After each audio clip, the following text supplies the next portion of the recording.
সুপ্রিয় শ্রোতারা, গল্পের আসর বাই অগ্নিলা চ্যানেলে আজ আপনারা শুনবেন হুমায়ুন আহমেদের লেখা কোথাও কেউ নেই।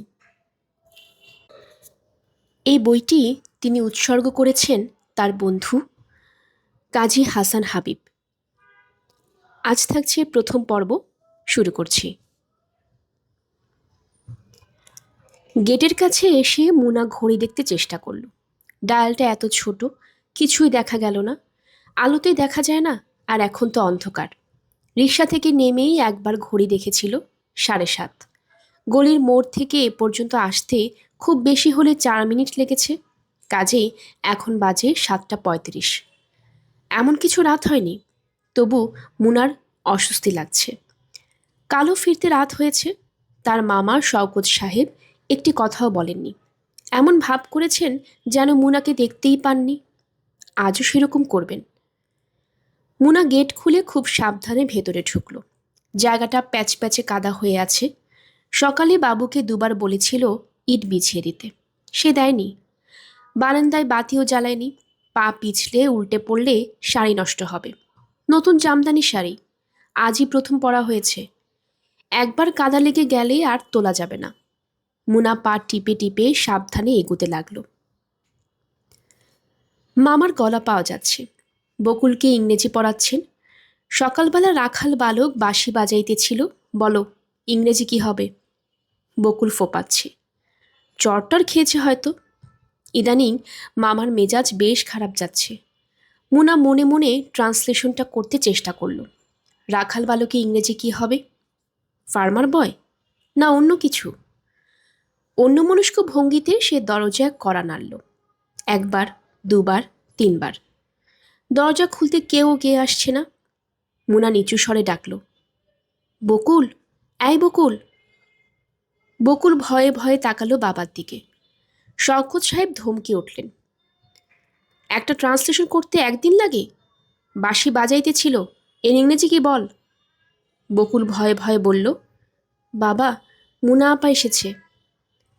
শওকত সাহেব কড়া গড়ায় বললেন, তোর পড়া তুই পড়, দরজা খোলার লোক আছে। মন থাকে বাইরে, পড়াটা হবে কিভাবে?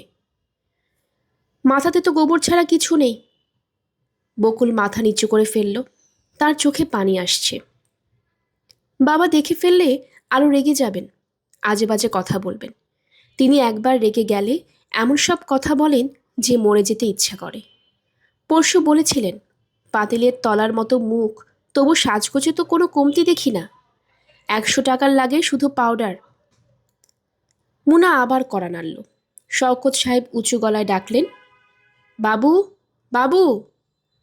বাবু ফ্যাকাশে মুখে ঘরে ঢুকল। সে পড়ে ক্লাস 7-এ। রোজ সন্ধ্যায় তার মাথা ধরে বলেই ঘর অন্ধকার করে শুয়ে থাকে। শওকত সাহেব বাবুকে দেখিয়ে রেগে উঠলেন, কানে শুনতে পাস না? বাবু ভয়ে ভয়ে তাকালো বকুলের দিকে। শওকত সাহেব হুঙ্কার দিয়ে উঠলেন, দরজা খুলতে পারিস না গরু কোথাকার? বাবু দরজা খুলল। শওকত সাহেব মুনার দিকে ফিরেও তাকালেন না। কোনো রকম কারণ ছাড়াই বকুলের গালে ঠাস করে একটা চর বসালেন। ব্যাপারটা ঘটল আচমকা। বকুলের মুখ টকটকে লাল হয়ে উঠল এক মুহূর্তে। মাথা অনেকখানি ঝুঁকিয়ে সে তার খাতার কী সব লিখতে চেষ্টা করল। লেখাগুলি সব ঝাপসা, চোখ থেকে পানি উপচে পড়ছে, কিছুই দেখা যাচ্ছে না। শওকত সাহেব কর্কশ স্বরে বললেন, মাথা তোল, ঢং করিস না। বকুল মাথা তুলল না। তার ছোট্ট হালকা শরীর কেঁপে কেঁপে উঠতে লাগলো। মুনা শান্ত স্বরে বলল, মামা, এত বড় মেয়ের গায়ে হাত তোলা ঠিক না। শওকত সাহেব কিছু বললেন না। মুনা আরও কিছু বলবে ভেবেছিল, বলল না। নিজেকে সামলে নিয়ে তার শোবার ঘরে ঢুকল। এ বাড়িতে দুটি মাত্র শোবার ঘর। একটিতে মামা এবং মামি থাকেন, অন্যটিতে থাকে মুনা, বকুল এবং বাবু। মুনার রুমটি অসম্ভব ছোট, তবু সেখানে দুটি চৌকি ঢোকানো হয়েছে। এক কোণায় একটা আলনা, আলনার পাশে বকুলের পড়ার টেবিল, টেবিলের উল্টা দিকের ফাঁকা জায়গাটা একটা বিশাল কালো রঙের ট্রাঙ্ক, তার উপরে প্যাকিং বক্সের ভেতর শীতের লেপ কাঁথা। এখানে ঢুকলেই দম আটকে আসে। পূব দিকের একটা বড় জানালায় আলো হাওয়া খেলত। শওকত সাহেব পেরেক মেরে সেই জানালা বন্ধ করে দিয়েছেন। তার ধারণা খোলা জানালায় গুন্ডা ছেলেরা অ্যাসিড ফ্যাসিড ছুড়বে। অসহ্য গরমের দিনেও সে জানালা আজ আর খোলার উপায় নেই। মুনা শোবার ঘরে বাতি জ্বালালো। বাবু বাতির দিকে চোখ কুঁচকে তাকিয়ে আছে। মুনা বলল, আজও মাথা ব্যথা? হুম। বেশি? বাবু জবাব দিল না। মুনা বলল, বাবু তুই একটু বাইরে দাঁড়াতো, আমি কাপড় ছাড়ব। বাবু বারান্দায় এসে দাঁড়ালো। এক চিলতে বারান্দা। সেখানে একটা ক্যাম্পখাট পাতা আছে। গ্রামের বাড়ি থেকে কেউ এলে এখানে ঘুমোতে দেয়া হয়। বাবু নিঃশব্দে বসল ক্যাম্পখাটে। মাথা ব্যথাটা এখন একটু কমের দিকে। বমি বমি ভাবটাও কেটে যেতে শুরু করেছে। বাবু লক্ষ্য করেছে মুনা আপা বাসায় এলেই তার মাথা ব্যথা কমতে শুরু করে। মুনা কাপড় বদলে বারান্দায় এসে হাতে মুখে পানি ঢালল। বাবু তাকিয়ে তাকিয়ে দেখছে। তার মুখ দেখে মনে হচ্ছে সে কিছু বলবে, তবে নিজ থেকে সে কখনো কিছু বলে না, জিজ্ঞেস করতে হয়। মুনা বলল, বাবু কিছু বলবি? হুম, বলে ফেল। বাকের ভাই আজ দুপুরে জিজ্ঞেস করছিল। কি জিজ্ঞেস করছিল? তোমার কথা। পরিষ্কার করে বল, অর্ধেক কথা পেটে রেখে দিলে বুঝবো কীভাবে? বাবু ইতস্তত করতে লাগলো। মুনা তীক্ষ্ণ কণ্ঠে বলল, বল কি বলল? বলল, কি রে, তোর আপামনি নাকি বিয়ে করছে? তুই কি বললি? আমি কিছু বলিনি। কিছুই বলিসনি? বাবু ইতস্তত করে বলল, বলেছি, আমি কিছুই জানি না। মুনা বিরক্ত স্বরে বলল, মিথ্যা বললে কেন? সত্যি কথাটা বলতে অসুবিধা কি? সত্যি কথা বললে সে কি তোকে মারত? আবার যদি কোনোদিন জিজ্ঞেস করে তুই বলবি, হ্যাঁ বিয়ে করবে। বাবু মুখ ফিরিয়ে নিল, যেন সত্যি কথাটা সে স্বীকার করতে চায় না।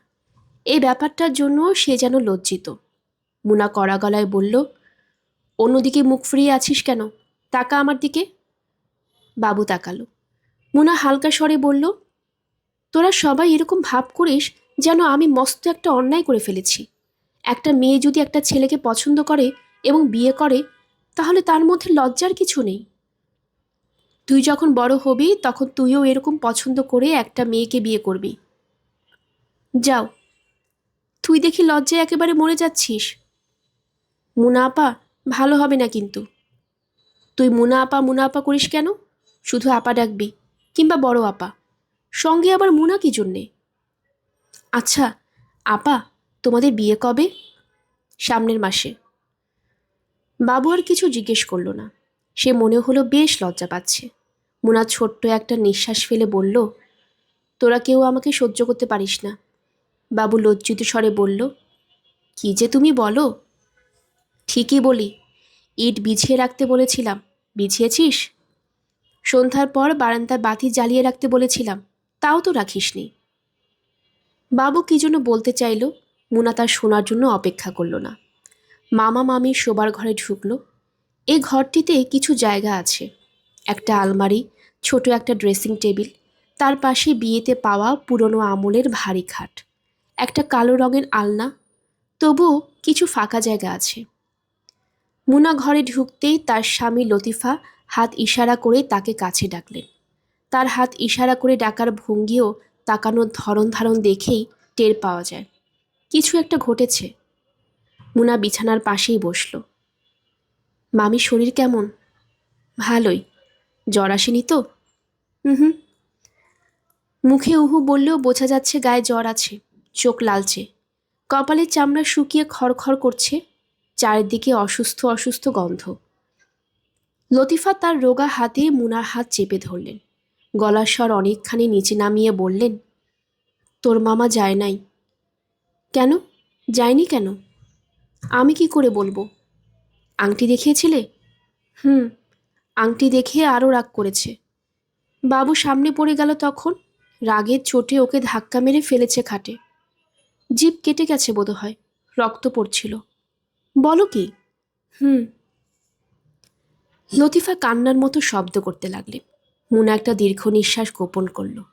আজ দুপুরে লতিফার বড় ভাই মোজাম্মেল হোসেন সাহেবের ছোট মেয়ের আকিকা। সেই উপলক্ষে এ বাড়ির সবার দাওয়াত ছিল। শওকত সাহেব যেতে রাজি হলেন না।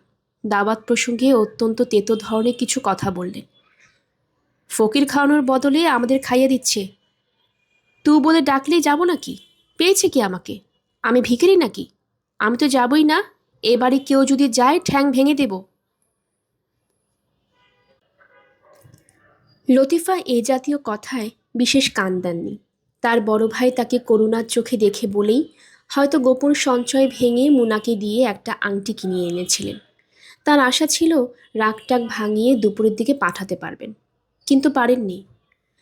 মুনা উঠে দাঁড়ালো, শান্ত স্বরে বলল, তুমি খাওয়া দাওয়া কিছু করেছো? লতিফা জবাব দিলেন না। মুনা বলল, কাল অফিসে যাবার সময় আংটি দিয়ে আসবো, আর বলবো তোমার অসুখের জন্য কেউ আসতে পারেনি। কথাটা তো মিথ্যাও না। লতিফা কি যেন বললেন। মুনা শোনার অপেক্ষা না করে রান্নাঘরে চলে গেল। ভাত চড়াতে হবে। কাজের ছেলেটি চলে যাওয়ায় খুব ঝামেলা হচ্ছে। সারাদিন অফিস করে চুলার পাশে এসে বসতে ইচ্ছা করে না, বড় খারাপ লাগে। মুনা আপা, বাবা ডাকে।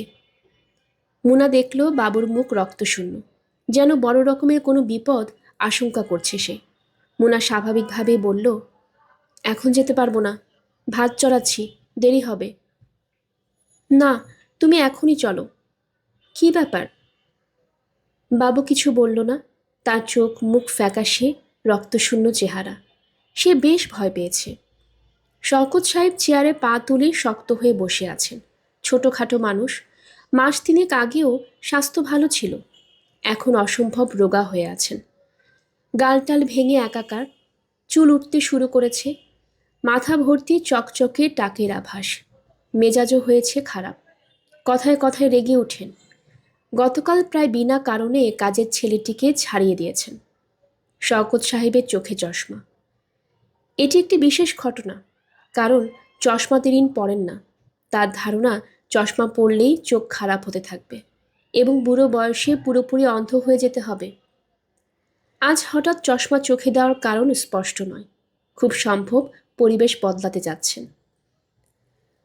মুনা ঢোকা মাত্র তিনি ইশারায় তাকে বসতে বললেন। মুনা বসল না। শওকত সাহেব কঠিন স্বরে বললেন, তুই আমার ছেলেমেয়েগুলোকে নষ্ট করছিস। কিভাবে?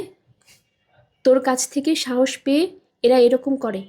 সামান্য একটা চর দিয়েছি, এতেই মেয়ে উঠে গিয়ে বাথরুমের দরজা বন্ধ করে বসে আছে। এত বড় সাহস! সাহস না মামা, লজ্জা। লজ্জা? লজ্জার কি আছে এর মধ্যে? তুমি বুঝবে না মামা। বুঝবো না কেন? মুনা চেয়ার টেনে মামার মুখোমুখি বসল। শওকত সাহেব নড়েচড়ে বসলেন। মুনাকে কেন জানি তিনি একটু ভয় করেন। মুনা শান্ত স্বরে বলল, এত বড় মেয়ের গায়ে হাত তোলা ঠিক না মামা। এত বড় মেয়ে কোথায় দেখলি তুই? মেট্রিক দিচ্ছে 3 মাস পর। সে ছোট মেয়ে নাকি? নিজের মেয়েকে শাসনও করতে পারবো না? না। না মানে? না মানে না। আর কিছু বলবে? তুই এ বাড়ি থেকে যাবি কবে? বিয়ে হোক তারপর তো যাব। বিয়ের আগে যাই কি করে? নাকি তুমি চাও এখনই চলে যাই? শওকত সাহেব সিগারেট ধরালেন। মুনা সহজ স্বরে বলল, মামা, তুমি আমার সঙ্গে এরকম ব্যবহার করছো কেন? কীরকম ব্যবহার করছি? কথা টথা বলো না, যেন আমাকে চিনতেই পারো না। রোজ রাত দুপুরে বাসায় ফিরবি আর আমি তোকে কোলে নিয়ে নাচবো? এটা ভদ্রলোকের বাসা না? পাড়ার লোকের কাছে আমার ইজ্জত নেই? কয়েকটা দিন মামা, তারপর তুমি তোমার ইজ্জত নিয়ে থাকতে পারবে। মুনা উঠে দাঁড়ালো। শওকত সাহেব চুপ করে গেলেন। মুনা বলল, তুমি আর কিছু বলবে? তিনি জবাব দিলেন না। মুনা চলে এলো রান্নাঘরে। বাথরুমের দরজা খুলে বকুল বের হয়েছে। তার চোখ মুখ ভেজা, আচার আচরণ বেশ স্বাভাবিক। সে আবার তার বাবার কাছে পড়তে গেল, যেন কিছুই হয়নি। শওকত সাহেব শুকনো মুখে মেয়েকে ইংরেজি গ্রামার পড়াতে লাগলেন। বকুল এবার ইংরেজিতে 23 পেয়েছে। হেড মিস্ট্রেস প্রোগ্রেস রিপোর্ট লিখে দিয়েছেন ইংরেজি একজন টিচার রাখার জন্য। ভাত চড়াবার আগে মুনা 2 কাপ চা বানালো। বাবুকে দিয়ে 1 কাপ পাঠালো মামার কাছে, অন্য কাপটি রাখলো নিজের জন্য। বড় ক্লান্ত লাগছে। রান্নার ব্যাপারে কোনো উৎসাহ পাওয়া যাচ্ছে না। খাওয়া দাওয়া সারতে রাত হলো। ভাদ্র মাস, বৃষ্টি গরম, গা ঘামে চটচট করছে। মুনা বকুলকে সঙ্গে নিয়ে বাইরের বারান্দায় মোড়া পেতে বসেছে। কিছু বাতাস পাওয়া যাচ্ছে, কিন্তু শোবার ঘর নরক হয়ে আছে। আজ রাতে ঘুমানো যাবে বলে মনে হয় না। বকুল বলল, আপা, তোমরা বাসা পেয়েছো?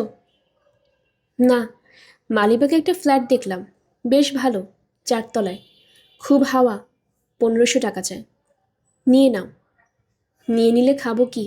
ও বেতনই পায় 1500। তুমিও তো পাও। আমি পাই 975। 975 দুজনের চলবে?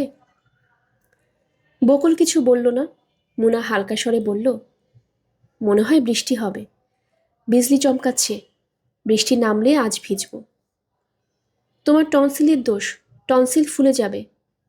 যা ইচ্ছা হোক, আজ ভিজব। সারা রাত যদি বৃষ্টি হয়, সারা রাতই ভিজব, দেখিস তুই। বকুল অস্পষ্ট স্বরে হাসল। মুনা আবার অনেক পাগলামি আছে। রাতের বেলা বৃষ্টি হলেই সে ভিজে অসুখ বাঁধায়, যেন অসুখ বাঁধাবার জন্যই ভিজে।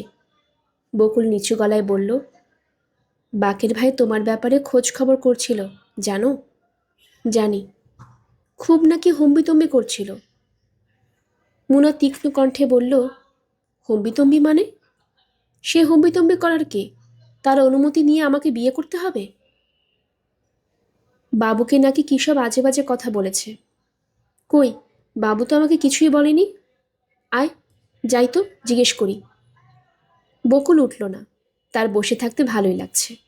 ঘন ঘন বিদ্যুৎ চমকাচ্ছে, হয়তো সত্যি সত্যি বৃষ্টি নামবে। এই বাড়ির ছাদ, টিনের হাওয়ায় বৃষ্টির শব্দ চমৎকার পাওয়া যায়। মুনা বিরক্ত স্বরে ডাকল, আয় চল, জিজ্ঞেস করি আসি বাবুকে। বাবু তো পালিয়ে যাচ্ছে না, আর একটু বসো, তোমাকে একটা মজার ঘটনা বলবো।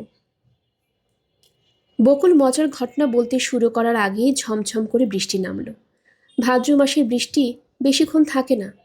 মুনা বকুলকে দিয়ে ভেতরের উঠোনে ভিজতে নামল।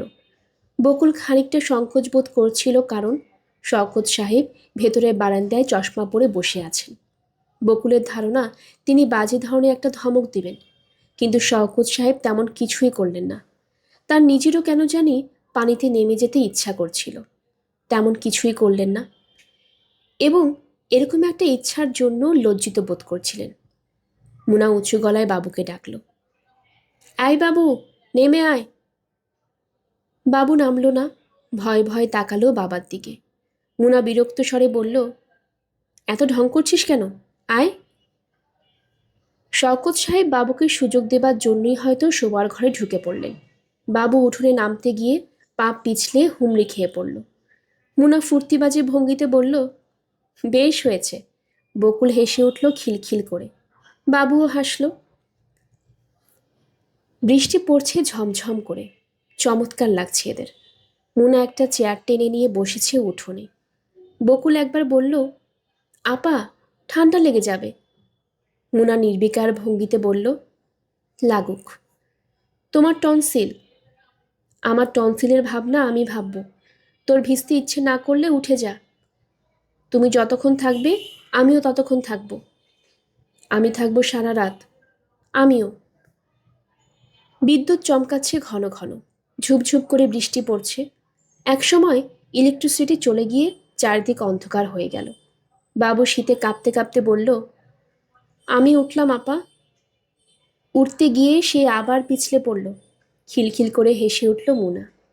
অন্ধকার বৃষ্টির রাতে সেই হাসি এমন চমৎকার শোনালো। 10টা থেকে 11টা এই 1 ঘন্টা মামুন মুনার অফিসে বসে রইল। মুনার দেখার নেই। অপরিচিত লোকজনদের মাঝে বসে থাকা একটা বিরক্তিকর ব্যাপার। সবাই যে অপরিচিত তা নয়। পালবাবু তাকে চিনতে পেরেছেন এবং বাকি সবার সঙ্গে পরিচয় করে দিয়েছেন। এই যে, ইনি মামুন সাহেব। আমাদের মুনা ম্যাডামের সঙ্গে এনার সামনের মাসে বিয়ে হচ্ছে। কেউ কোনো উৎসাহ দেখায়নি। সম্ভবত মুনার সঙ্গে এদের সম্পর্ক ভালো নয়। পালবাবু চা এনে দিয়েছেন 1 কাপ। চায় ঘনস্বর, তার মধ্যে একটা বেশ তাজা কালো রঙের পিঁপড়া ভাসছে। মামুন আঙ্গুল ডুবিয়ে পিঁপড়া সরালো। চায়ে চুমুক দিতে ইচ্ছে হচ্ছে না, কিন্তু সময় কাটানোর জন্য একটা কিছু করা দরকার। মামুন পিঁপড়াটার দিকে তাকিয়ে চায়ে চুমুক দিল। চায়ে অন্য কোনো পোকামাকড় ডুবে থাকলে কেউ সে চা খায় না, কিন্তু পিঁপড়া ডুবে থাকলে কেউ আপত্তি করে না। এর কারণ কি? মামুন সিগারেট ধরালো। 1 ঘন্টার মধ্যে এটা হচ্ছে 4র্থ সিগারেট। বাঁ পাশে ভদ্রলোক ভ্রু কুঁচকে তাকাচ্ছেন। তিনি হয়তো সিগারেটের ধোঁয়া সহ্য করতে পারেন না। মামুন লক্ষ্য করেছে যে কবারই সে সিগারেট ধরিয়েছে, এই লোকটি ভ্রু কুঁচকে বিরক্তি প্রকাশ করেছে। একে নির্ভয়ে সিগারেট অফার করে ভদ্রতা দেখানো যায়। সিগারেট নেবে না, ভদ্রতাও বজায় থাকবে। মামুন হাসি মুখে সিগারেটের প্যাকেটটা বাড়ালো। মামুনকে অবাক করে দিয়ে ভদ্রলোক সিগারেট নিলেন এবং আবার নিজের কাজ নিয়ে ব্যস্ত হয়ে পড়লেন। এই অফিসে কাজকর্ম একটু বেশি হয় নাকি? সবাই ব্যস্ত। কোনার দিকে একটি মেয়ে একবারও মাথা না তুলে ক্রমাগত টাইপ করে যাচ্ছে। মুনা বলছিল এই অফিসের বিশ্বাস সাহেবের সঙ্গে মেয়েটির কি নাকি একটা বাজে ঝামেলা হয়েছে। বাজে ঝামেলাটা কি সেটা পরিষ্কার করে বলেনি। আগে মেয়েটি বিশ্বাস সাহেবের সঙ্গে বসতো, এখন অফিসের সবার সঙ্গে বসে। মামুন আর চোখে মেয়েটিকে কয়েকবার দেখল। বাজে ঝামেলাটা কোন পর্যায়ের হতে পারে আন্দাজ করবার চেষ্টা করল।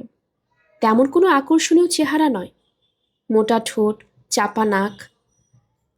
মামুন সাহেব? মামুন তাকিয়ে দেখল পালবাবু 1 কপি দৈনিক বাংলা নিয়ে ঢুকেছেন। বড় সাহেবের ঘর থেকে নিয়ে এলাম, বসে বসে পড়ুন। চা খাবেন নাকি? আরেক কাপ? জি না, ও বোধহয় আজ আর আসবে না। আসবে আসবে, মেয়েরা ইন জেনারেল অফিস কামাই করে না, দেরি করে আসে, সাজতে গুছতে দেরি হয়। পালবাবু মামুনের সামনে চেয়ারটায় বসলেন, পানের কৌটা বের করলেন, হাসি মুখে বললেন, পান খাবেন? জি না। খান একটা, ভালো জর্দা আছে। মামুন পান নিল। বসে থাকার চেয়ে পান চিবানো ভালো। জর্দাটা কড়া, চট করে মাথায় ধরেছে, মুখ ভর্তি হয়ে গেছে পানের পিকে। ফেলার জায়গা নেই, গিলে ফেলতেও সাহস হচ্ছে না। পালবাবু তরল গলায় বললেন, বাড়ি না, অফিসি মেয়েরা বেশি পছন্দ করে।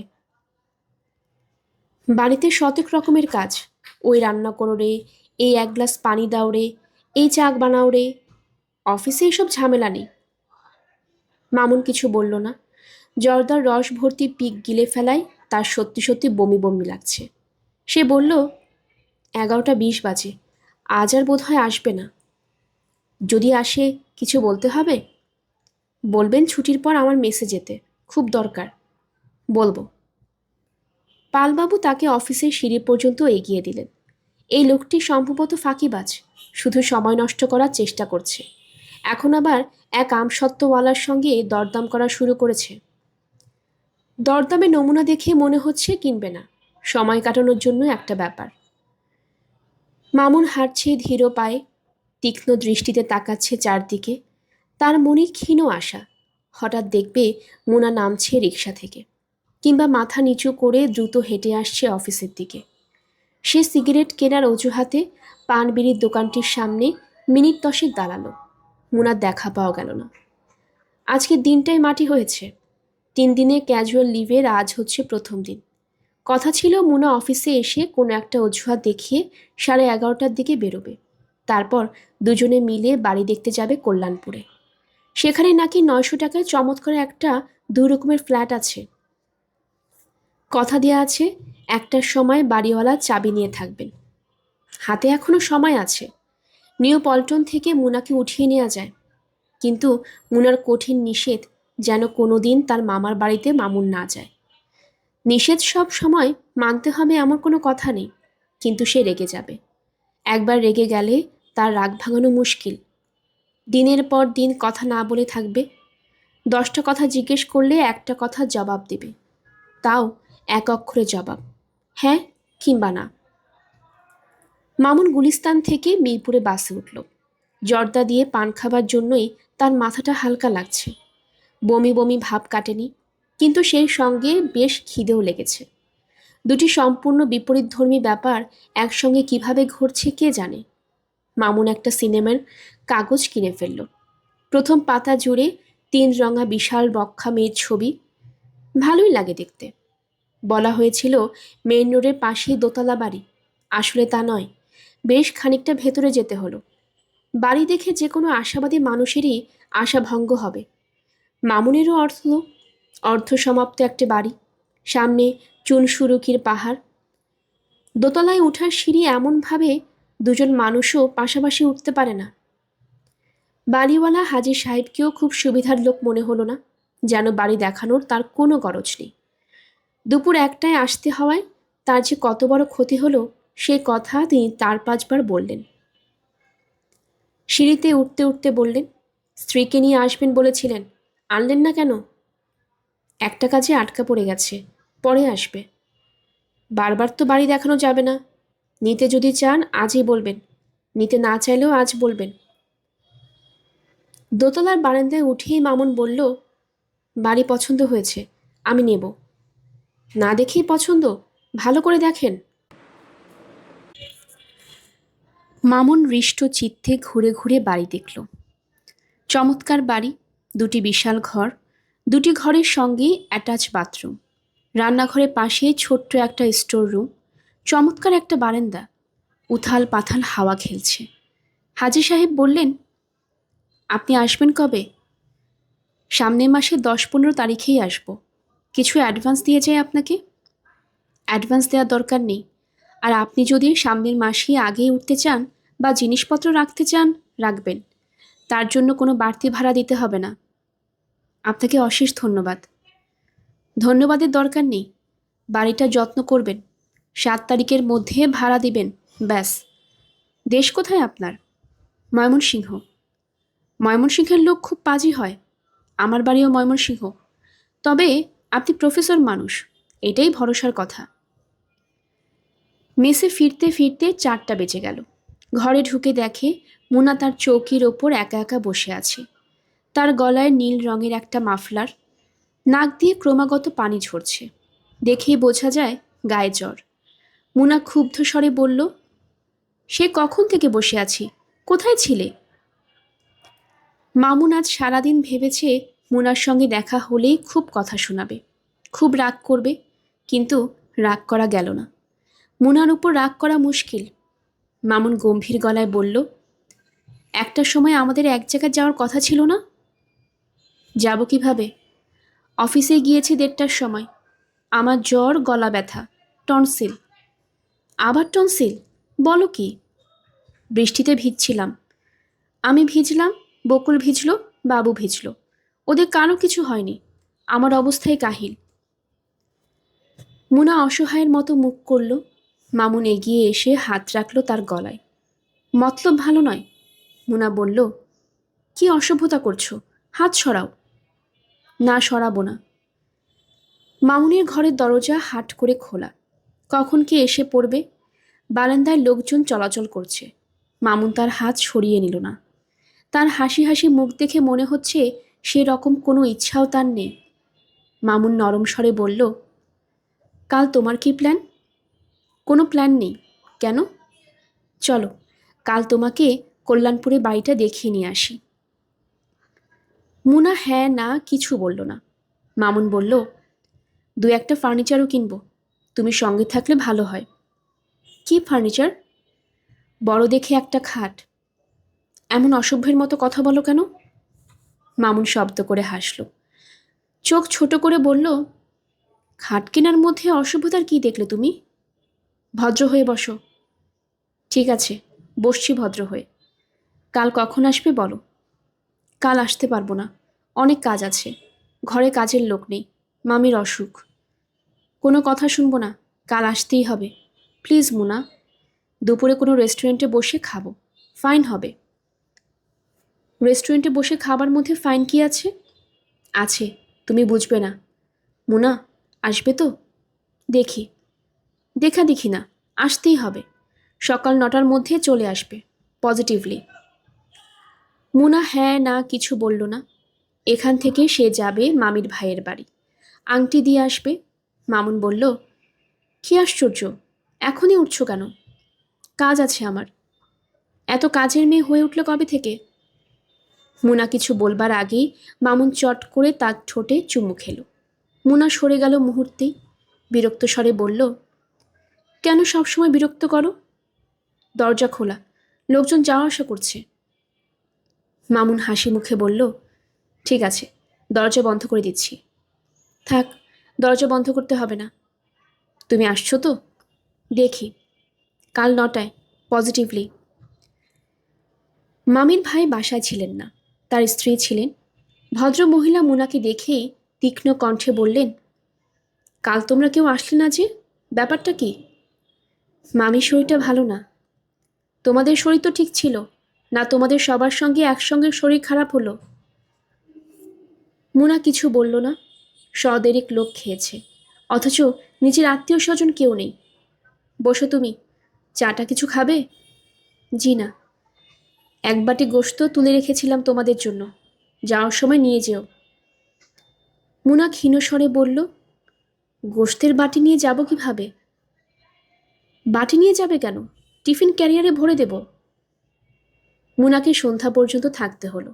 এই বাড়িতে অনেক লোকজন থাকে, এদের কাউকেই সে ভালো করে চেনে না। সে যে অনেকক্ষণ ধরে একা একা বসে আছে, এটা কেউ তেমন লক্ষ্যই করছে না। পাশের কামরায় বেশ কিছু ছেলে মেয়ে ভিসিআর দেখছে। একটি মেয়ে এসে এক ফাঁকে বলে গেল, অমিতাভের ছবি হচ্ছে, দেখবেন?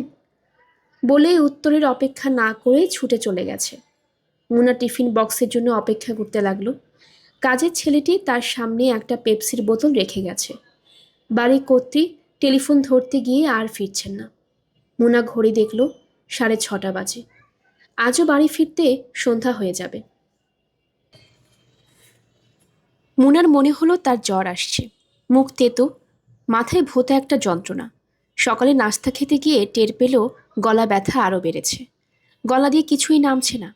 মুনা ক্লান্ত স্বরে বলল, বকুল, একটু গরম পানি করে দে, গোসল করব।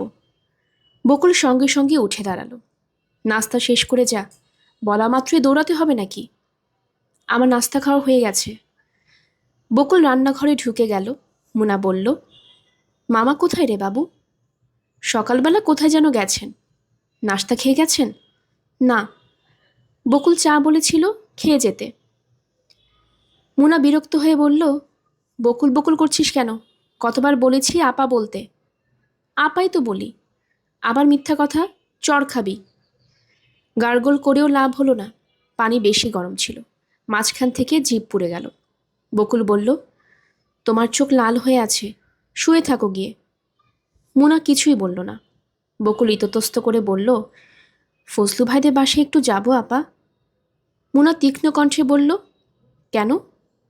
যেতে বলেছিল আমাকে, খুব নাকি দরকার। কি দরকার? জানি না কি, শুধু বলেছেন খুব জরুরি। বোধহয় ভাবির সঙ্গে আবার ঝগড়া টগড়া হয়েছে। সেটা ওদের স্বামী স্ত্রীর ব্যাপার, তুই কেন যাবি? বকুল আর কিছু বলল না। ফজলুর রহমান সাহেব গলির ওপাশেই থাকেন। মাস 6 হলো এসেছেন। খুব সামাজিক ধরনের মানুষ। এসেই আশেপাশের সব বাড়িতে গেছেন। বিয়ের সময় নিজে এসে দাওয়াত করে গেছেন। মুনা নিজের ধারণা লোকটি গায়ে পড়া ধরনের। প্রথমে আলাপি খালা, খালু, আপামনি ডাকাডাকি তার ভালো লাগেনি। বকুলের সঙ্গে ভদ্রলোকের স্ত্রীর খুব খাতির, এটাও মুনার ভালো লাগেনি। অবিবাহিতা মেয়ের সঙ্গে একজন বিবাহিত মহিলার এত ভাব থাকা ঠিক না। বকুল আবার বলল, আপা যাব? মুনা জবাব দিল না। ব্যাপারটা সে এড়িয়ে যেতে চায়, কিন্তু বকুলের চোখে মুখে আগ্রহ ঝলমল করছে। মুনা বলল, কি নিয়ে তোদের এত গল্প? বকুল মাথা নিচু করে হাসতে লাগলো। তার গালে লাল আভা। নিশ্চয়ই নিষিদ্ধ গল্পগুজব হয়। নতুন বিয়ে হওয়া মেয়েরা সুযোগ পেলেই অন্য মেয়েদের সঙ্গে রাতের অন্তরঙ্গতার গল্প করতে চায়। মুনা এই ধরনের অনেক গল্প শুনেছে, শুনতে ভালোই লেগেছে। বকুলেরও নিশ্চয়ই লাগে। আপা যাব? না, রান্নাবান্না করতে হবে না, আজ আমি বাইরে যাব, ফিরতে সন্ধ্যা হবে। জ্বর নিয়ে কোথায় যাবে? মুনা জবাব দিল না। বকুল বলল, বেশিক্ষণ থাকবো না আপা, যাবো আর আসবো। যাই। ঠিক আছে, যা। লতিফা বিছানা ছেড়ে উঠলেন 10টার দিকে। আজ তার শরীর বেশ ভালো। 10-12 দিনের মধ্যে আজ এই প্রথম ঘর ছেড়ে বের হলেন। বাবু ছুটে গিয়ে মাকে বসার জন্য একটা মোড়া এগিয়ে দিল। তিনি অবশ্য বসলেন না, দেয়াল ধরে ধরে বসার ঘরে চলে এলেন। বাবু বলল, বেশি হাঁটাহাঁটি করবে না মা। লতিফা বললেন, তোর বাবা কোথায়? জানি না। বকুল? বকুল কোথায় গেল? ফজলু ভাইদের বাসায় গেছে। ডেকে নিয়ে আসবো? না, ডাকতে হবে না। তিনি একটি বেতের চেয়ারে ক্লান্ত হয়ে বসে পড়লেন। মুনাকে বলতো আমাকে 1 কাপ আদা চা দিতে। মুনা আপার জ্বর, শুয়ে আছে, আমি বানিয়ে দিই? না থাক, হাতটাত পুড়বি। না, হাত পুড়ব না। বাবু খুব উৎসাহ নিয়ে চা বানাতে গেল। লতিফা এলেন তার পেছনে পেছনে। বিরক্ত স্বরে বললেন, ইস, কি অবস্থা রান্নাঘরের। তোমাকে একটা চেয়ার এনে দেবো মা, বসবে? না, চেয়ার লাগবে না। লতিফা নোংরা মেঝেতে পা ছড়িয়ে বসলেন। বাবু বলল, মা দেখো তো, লিকার করা হয়ে গেছে? না, ঠিকই আছে। মুনার জ্বর কি খুব বেশি? ওই দিন বৃষ্টিতে সবাই ভিজলাম তো, কারো কিছু হলো না। মুনা আপার টনসিল ফুলে গেল। চায়ে চুমুক দিয়ে লতিফার বমি বমি ভাব হলো, শরীরটা গেছে। তিনি সাবধানে উঠে দাঁড়ালেন, তার পা কাঁপছে। চা খাবে না? উফ, তুই খেয়ে ফেল। শরীরটা খারাপ লাগছে, শুয়ে থাকবো। মুনাকে বলতো একটু আসতে। তিনি নিজের ঘরে ফিরে গেলেন। তার মনে হলো আর কোনোদিন এ ঘর থেকে বেরোতে পারবেন না। বাকি জীবনটা এই ঘরেই কাটাতে হবে।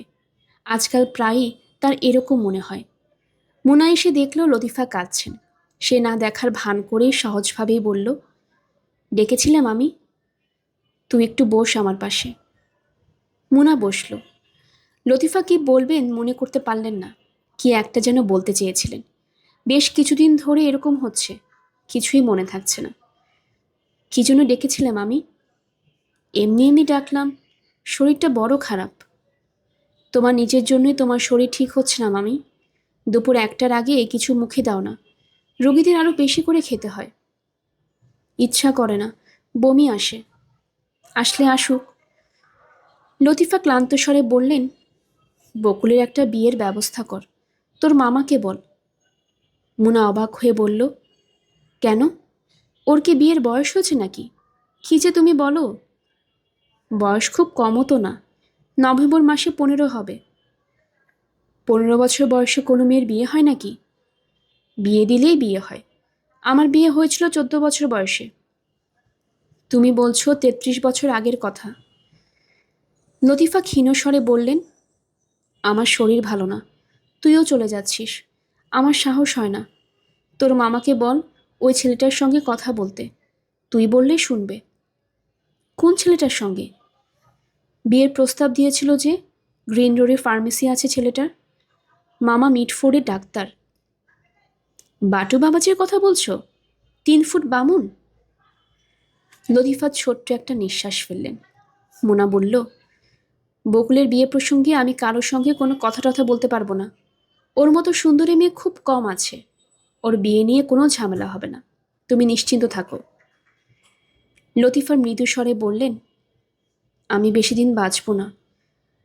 মুনা বিরক্ত হয়ে বলল, না বাঁচলে তাই বলে বাচ্চা মেয়েকে ধরে বিয়ে দিতে হবে? এইসব কি? তুই চলে গেলে ঝামেলা হবে।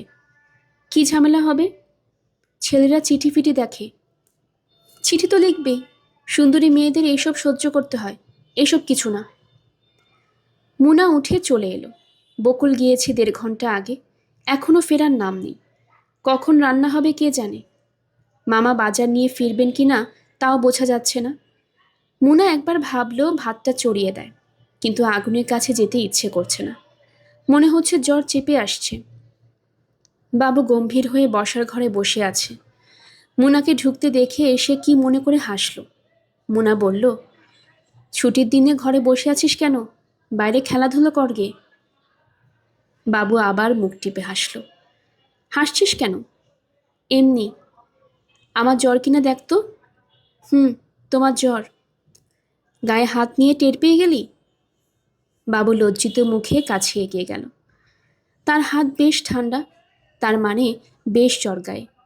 বাসায় কোনো থার্মোমিটার নেই, জ্বর কত বোঝার উপায় নেই। মুনা আপা, তুমি শুয়ে থাকো, আমি মাথার চুল টেনে দেব। চুল টানতে হবে না, তুই বকুলকে ডেকে নিয়ে আয়, এক্ষুনি যা। এতক্ষণ কেউ অন্যের বাড়িতে থাকে? বাবু সঙ্গে সঙ্গে উঠে দাঁড়ালো। মুনা আপার কাজ করতে তার এত ভালো লাগে, সারাক্ষণই ইচ্ছা করে কিছু একটা করে মুনা আপাকে খুশি করতে। বকুলি রান্না করলো ভাত, ডাল এবং ইলিশ মাছের ঝোল। শওকত সাহেব ভর দুপুরে বাজার নিয়ে এসেছেন। রান্না করতে তাই 2টো বেজে গেল। শওকত সাহেব দুবার এসে খোঁজ খবর নিলেন তরকারি নেমেছে কিনা। বকুল তাড়াতাড়ি করতে গিয়ে সব কিছুই কেমন এলোমেলো করে ফেলতে লাগলো। খেতে বসে শওকত সাহেব কঠিন কঠিন কিছু কথা বললেন। এত বড় মেয়ে সামান্য একটা তরকারি রাখতে পারে না কেন, এ নিয়ে বিস্ময় প্রকাশ করলেন। গলা টেনে টেনে বললেন, লবণ কি সস্তা হয়েছে? আধা সের লবণ দিয়েছিস তরকারিতে, সবটা তুই একা খেয়ে শেষ করবি। বকুলের লজ্জায় মরে যেতে ইচ্ছে করল। শওকত সাহেব প্লেট ঠেলে দিয়ে হাত ধুতে গেলেন। বকুল বাবুকে ফিসফিস করে বলল, লবণ খুব বেশি হয়ে গেছে। শুধু মাছটা খা, ডালের সঙ্গে মিশিয়ে খা। তুমি খাবে না? না। বকুল সত্যি সত্যি কিছু মুখে দিল না। নিজের জন্য তার খুব কষ্টও হলো না। এটা তার অভ্যেস আছে, প্রায় সে রাগ করে না খেয়ে থাকে। মুনা 2টা প্যারাসিটামল খেয়েছে, মাথা ধরার তবু কমেনি, আরও যেন বেরিয়ে যাচ্ছে। আজ কোথাও বেরোনোর কোনো প্রশ্নই ওঠে না। মামুন অপেক্ষা করে মহাবিরক্ত হবে। মুনা ছোট্ট একটা নিঃশ্বাস ফেলল। মামুনের সঙ্গে যে কবার কোথাও যাবার প্রোগ্রাম করা হয়েছে সে কবারই এরকম ঝামেলা। মুনা আপা, কি কিছু খাবে না? না। মামিকে খেতে দিয়েছিস? মা ভাত খাবে না, রুটি বানিয়ে দিতে বলছে। বানিয়ে দে, আটাটা গরম পানিতে সিদ্ধ করে নিবি, নয়তো রুটি নরম হবে না। ঘরে আটা নেই। বাবুকে দোকানে যেতে বল। বাবু যেন কোথায় গেছে, আমি গিয়ে নিয়ে আসবো? না, তুই কি যাবি? মামাকে গিয়ে বল। আমি বলতে পারবো না, তুমি বলো। ঠিক আছে, আমিই বলবো। শওকত সাহেব কোনো রকম বিরক্তি প্রকাশ না করে আটা আনতে গেলেন। বকুল বলল, আপা, টিনা ভাবির বাচ্চা হবে। মুনা বলল, এখনই বাচ্চা হবে কি? সেদিনই না বিয়ে হলো। সেদিন না, 6 মাস 11 দিন হয়েছে। তোর দেখি একেবারে দিন তারিখ মুখস্থ। এত খাতির কেন তোর সাথে? খাতির কোথায় দেখলে? আর খাতির হওয়াটা কি খারাপ? বেশি হওয়াটা খারাপ, বেশি কোনোটাই ভালো না। কেন? মুনা প্রশ্নের জবাব দিতে পারল না। সে লক্ষ্য করল বকুল আজকাল বেশ কঠিন ভঙ্গিতে কথা বলছে। এটা ভালো লক্ষণ। মেয়েদের এত পুতুপুতু থাকলে চলে না।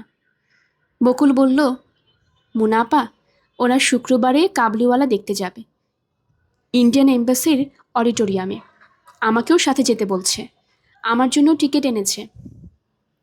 ওরা স্বামী স্ত্রী দেখতে যাবে, তাদের মধ্যে তুই যাবি কেন? আমি তো যেতে চাই না, ওরা জোর করছে। আপা যাব? শুক্রবার আগে আসুক, তারপর দেখা যাবে। তুমি আগে থেকে বাবাকে বলে রাখবে, নয়তো শেষে রাজি হবে না। তুমি আজ আর কোথাও যাবে না? না। বকুল মৃদু হেসে বলল, মামুন ভাই অপেক্ষা করে থাকবে। মুনা কিছু বলল না। বকুল তরল গলায় বলল, আমার কেন যেন মনে হচ্ছে তিনি তোমাকে দেখার জন্য আজ এখানে চলে আসবেন। বকুল লক্ষ্য করল মুনা এই প্রসঙ্গটি পছন্দ করছে না। সে কিছুটা বিব্রত বোধ করল। প্রসঙ্গ পাল্টে বলল, তোমার চোখ লাল টকটকে হয়ে আছে, শুয়ে থাকো না। সন্ধ্যার দিকে মুনার জ্বর খুবই বাড়ল। শওকত সাহেব একটা থার্মোমিটার কিনে আনলেন। জ্বর 103-এর কাছাকাছি। তিনি থমথমে স্বরে বললেন, বৃষ্টির মধ্যে ঝাপাঝাপি, জ্বর তো হবেই। শরীর বেশি খারাপ লাগছে? মুনা ক্লান্ত স্বরে বলল, কানের কাছে বকবক করলে খারাপ লাগে। তুমি যাও তো এই ঘর থেকে। শওকত সাহেব নড়লেন না, পাশেই বসে রইলেন। বাতি নিভিয়ে দাও মামা, চোখে লাগছে। বাবু বাতি নিভিয়ে বারান্দায় একা একা বসে রইল। বকুল রাতের রান্না চড়িয়েছে। একা একা রান্নাঘরে তার একটু ভয় লাগছে। সে বেশ কয়েকবার বাবুকে ডেকেছে, বাবু আসেনি।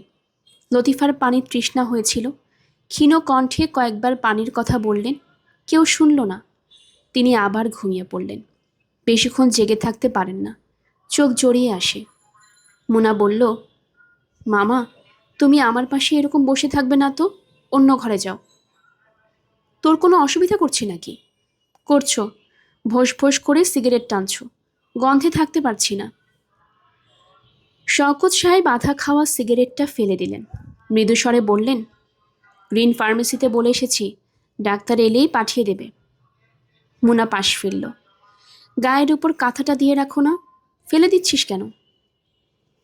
গরম লাগছে, তাই ফেলে দিচ্ছি। ঠান্ডা লাগলে আবার দেব। তুমি ও ঘরে গিয়ে বসো না মামা। শওকত সাহেব উঠলেন না। গলার স্বর অনেকখানি নামিয়ে বললেন, তোর বাবা তোর বিয়ের জন্য আলাদা করে কিছু টাকা দিয়ে গিয়েছিল আমাকে, 9,000 টাকা। সেই আমলে 9,000 টাকা অনেক টাকা, বুঝলি মুনা? টাকাটা সংসারে খরচ হয়ে গেছে। খরচ হয়েছে, ভালো হয়েছে, এখন চুপ করো। আমি প্রভিডেন্ট ফান্ড থেকে 6,000 টাকা তুলে রেখেছি, তুই নিয়ে নিস, বাকিটা পরে দেব, ভাগে ভাগে দেব। মামা, আমাকে কোনো টাকা পয়সা দেওয়ার দরকার নেই। তোমরা না দেখলে আমার যাওয়ার জায়গা ছিল? তুমি আমাকে যে আদর করো তার 10 ভাগের 1 ভাগ নিজের ছেলে মেয়েদের কোনোদিন করেছ, আর আজ তুমি টাকার কথা তুললে? ছি ছি। না মানে, মাঝে মাঝে তুমি এমন সব আচরণ করো যে মেজাজ ঠিক থাকে না। কি করলাম?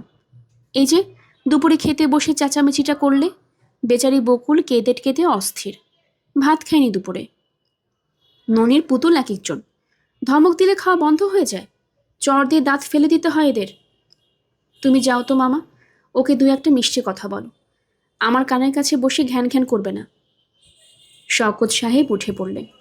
বারান্দায় গিয়ে প্রচণ্ড একটা ধমক দিলেন বাবুকে। বই নিয়ে বসার কথাটা বলে দিতে হবে। বাবুর শুকনো মুখে বই আনতে গেল। অঙ্ক বই আর খাতা নিয়ে আয়। গায়ের কারো বাতাস লাগে না? শক্ত মার দিলে হুঁশ হবে, তার আগে হুঁশ হবে না। শয়তানের ঝাড়। দুপুরবেলা হুট করে কোথায় গিয়েছিলি? বাবু কোনো জবাব দিল না। অঙ্ক খাতাও বই নিয়ে বসল। তার মুখ সাদা হয়ে গেছে। বাবাকে সে খুব ভয় পায়।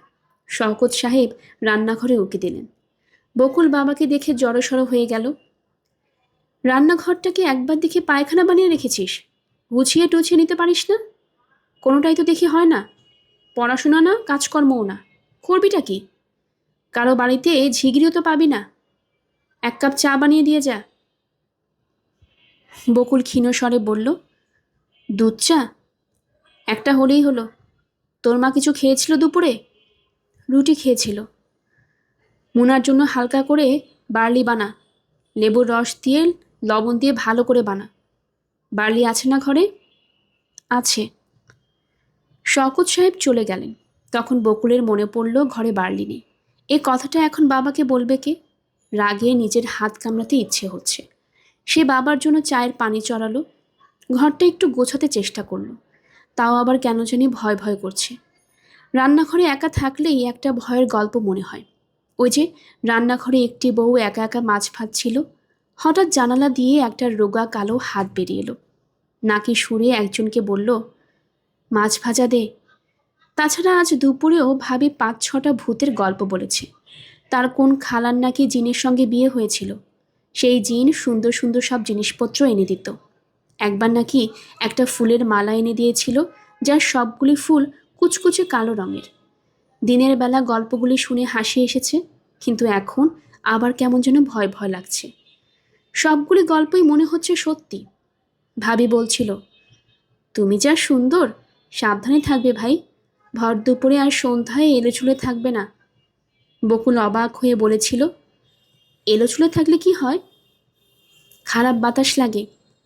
খারাপ বাতাস লাগে মানে? জিন ভূতের আছর হয়। সুন্দরী মেয়েদের ওপর জিনের আছর হওয়া খুব খারাপ। সারা রাত এরা ঘুমোতে দেয় না, বিরক্ত করে।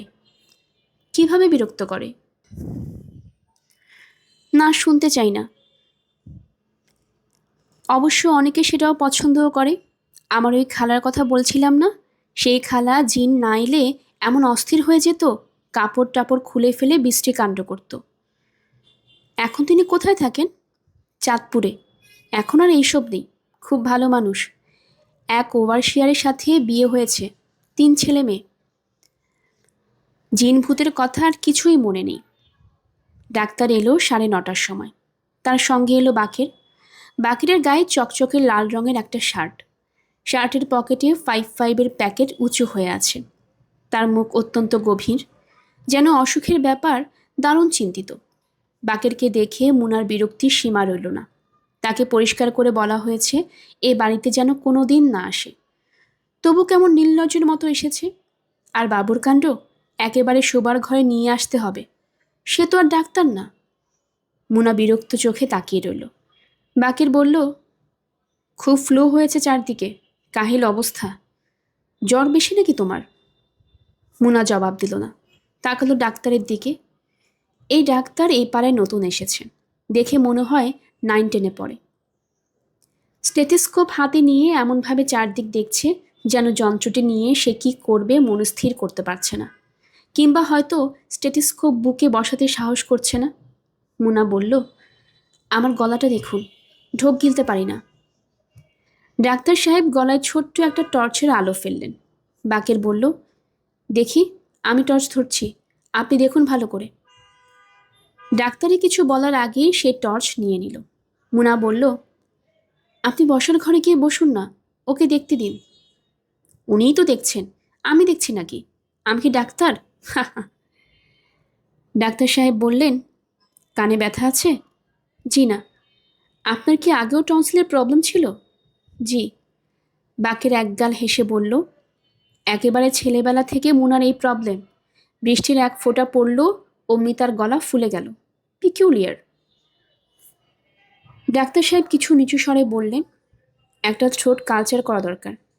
বাকের বলল, দরকার হলে করবেন, একবার কেন 10 বার করবেন। মুনা বলল, আপনারা বসার ঘরে গিয়ে বসুন, আমি চা দিতে বলি। বাকের বলল, চাটা কিচ্ছু লাগবে না, রোগীর বাসায় কোনো খাওয়া দাওয়া করা ঠিক না। কি বলেন ডাক্তার সাহেব? ডাক্তার কিছু বললেন না। বকুলের দিকে তাকিয়ে বললেন, আমাকে একটু পানি দেবেন, হাত ধোবো।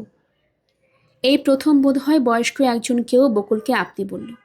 বকুলের গাল টকটকে লাল হয়ে গেল মুহূর্তেই। সে অনেকখানি মাথা নিচু করে ফেলল।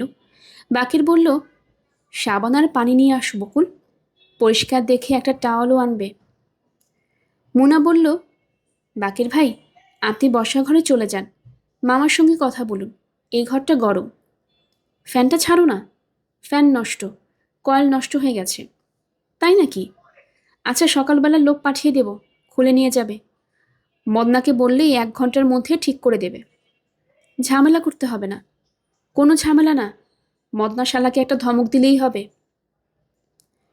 বাকের বেশ নিশ্চিন্ত ভঙ্গিতে সিগারেটের প্যাকেট থেকে সিগারেট বের করলো। চকচকে লাইটার বের করে অনেক সময় নিয়ে সিগারেট ধরালো। ডাক্তার সাহেব বারান্দায় হাত ধুতে গিয়ে মৃদুস্বরে জিজ্ঞেস করলেন, কী নাম আপনার? উত্তর দিতে বকুলের খুব লজ্জা লাগতে লাগলো।